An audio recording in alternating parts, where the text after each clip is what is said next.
healing is not one of those things with a set destination, you know, so you can't say I'm gonna do X, Y, Z and I'm gonna be healed. Okay. Like that's continuous work, Right. you know? So also you got to think too, like, is this the person that I want to be with? Am I going to be with this person?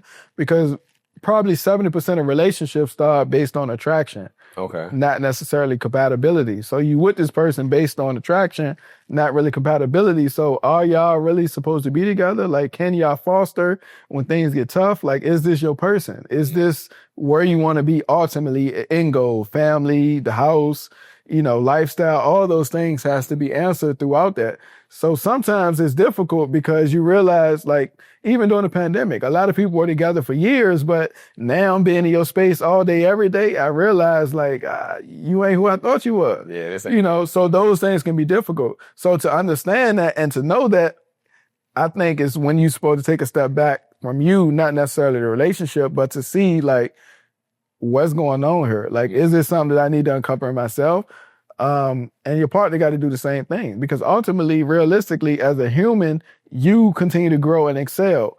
Your partner is growing and excelling too, but in their own right. So if it's like this at your height, y'all think y'all are, and then somebody's like this, you know, am I gonna reach back and get you, or is your partner, well, let me speed up and see? And that can be anything. That can be finances, that can be career-wise, that can be moving or transitioning to another location, like all those things. Like, are we still here together, or is it, you know what I'm saying? Is it that unbalance? So when that unbalance happen, let me reach back and get you. Or, you know what, let me do my part. I'm gonna run a little faster so I can reach you, you know, and that be the difficult part, because now somebody's like, I'm always the one reaching back. I ain't reaching back this time. Or somebody like, yo, I always got to catch you. Like, why can't you just slow down? So those things can be difficult when you're in a relationship and nobody's trying to do the work. But if you pause right here and say, you know what, let me see why I feel the need to want to go this fast, or why am I going this slow, or why are we not at the same pace no more? Get back to what got y'all in that position of we together, we want to be together. Because sometimes that's difficult. Man, nah, that's true, bro. I remember there was moments I realized that in my relationship. I was like, yo, man, like I feel like I'm healing, and granted, I'm not healed. There's no destination, but I felt the disconnect where I'm like, yo, bro, like I need to give her some time.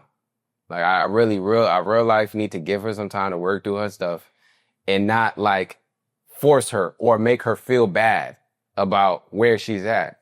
Because it's so easy for us to say like, man, why you can't just work on that and like get over that? But for the person that's dealing with it, that's probably the biggest thing they got going on when it comes to their healing. So you can't just say, yo, figure that thing out and we'll be good, because at the end of the day, that's probably a huge thing that it took them years, if not more than that, decades to get to that point. So it really takes some time. You gotta be honest about that. And not only that, like people got different resiliency levels. You know, True, my resilience and your resilience are totally different. And in relationships, sometimes it's more so, hey, look at me, treat me like I'm treating you and we'll be fine. That's not necessarily the case, because it's treating you how you want to be treated, not necessarily how I want to treat you, you know? And I think sometimes that's the difficult part of being about it, because you like, yo, I'm doing X, Y, Z. I'm like, yo, I don't need none of that. This is what I need. You know what I'm saying? So I think that's the difficult part, because you can think that,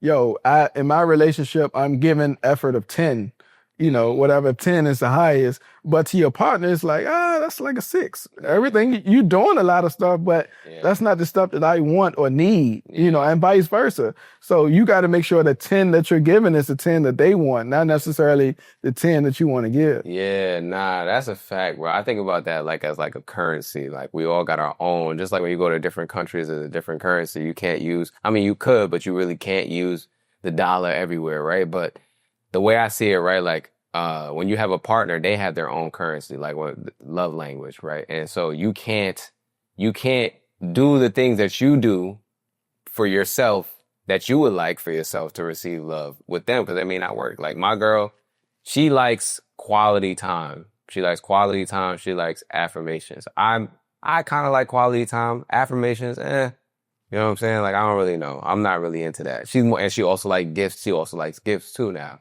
So I can't really always do quality time. Sometimes she wants a gift. Sometimes she wants like something else. So I have to, again, meet her where she's at. And I got to be comfortable with that and not be upset that, okay, damn, why you ain't like the fact that we spent some time watching Netflix together? That was me trying to do this thing for you. I like quality time and acts of service, right? So like when she plates my food, I love that. Like if I'm playing her food all day, she gonna be like, all right, where the gift at? Yeah. Right? You know what I'm saying? So like, you gotta really be understanding of like where everybody is with what they got going on. I want to ask you, how do we find a good therapist? Because you're a therapist yourself. So how do we find a good therapist? Not a therapist that's gonna give us the cookie cutter like textbook stuff. Because I know this is a question that a lot of black men have. Yeah, I mean, everything is suggestive. So good is like one of those things that would be a preference to somebody. Right. But I would say in search for your therapist, you can do a couple different things. One, don't feel like you only have to go to the ones that the insurance company say you have to go through. You can do your own research. Secondly, I think it's one of those things to where you should interview that said therapist, meaning ask them questions. Hey, have you ever worked with black people before? Have you ever worked with men before? How do you feel about, name some issues that are dear to you, whether that's, hey, like if you LGBTQ, you want to know if this therapist is competent or work with people of that community. Or if you from the projects, you want to know how they feel or what are their thoughts or what are their practices within assisting people from whatever said subculture they're from. That's the main thing. And I think it's one of those things where people don't know how to advocate for themselves or ask for what they want in a therapist because they think it's one of those things that you got to go to. Like, think about it. You probably got the same doctor that you had since you was, you know what I'm saying? Yeah.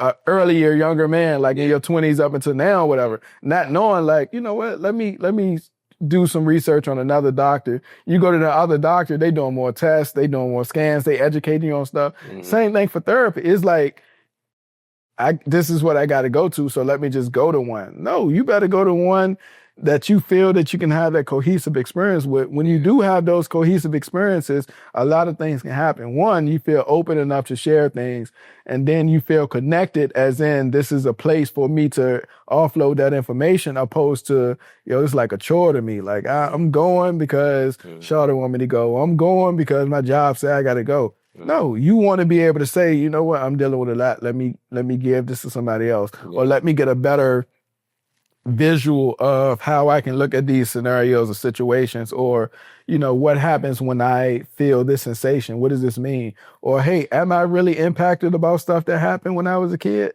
Or so that's all it is managing opposed to suppressing and understanding what it is that I can do, not only for myself, but for the people vicariously around me that I'm not intentionally hurting, but I'm hurting. I always like asking therapists this question because I feel like it just gives us a lot of insight into some of the things that black men go through. So I want to ask you, what are some of like the common days that you have or that you see with black men when they come in and have sessions with you? I do a lot of re-educating on certain diagnostic criteria because they can be dealing with something, but again, like it's not depicted or understood based on they numb to it because they haven't seen it before or it hasn't been addressed before. We gave the example earlier about the depression. Yeah. But there's another one, yeah. Yeah, like complex trauma, just existing and being a black man, you dealing with complex trauma. But if you don't understand that, you just think it's one of those things of, so like even the world or a lot of people probably think like being a black man is a monolith experience. Like you black, he black, y'all dealing with the same thing, so we can give you the same prescription. Not necessarily the case. You know what I mean? We all have our different walks of life, but a lot of it can overlap just depending, so we can talk about that. But from the standpoint to answer your question though, like if we talk about trauma, it's one of those things of like you probably never had a criminal record, you probably never been arrested, but if the police get behind you, like, yo, what, you know what I mean? You straightening up, you making sure everything good. That is complex trauma, that hypervigilance, that avoidance of like, yo, why am I so tense? Like, I ain't do nothing, so if they pull me over, but you're hiding based on how other black men were treated and you witnessed that or you occurred that, and that's traumatic.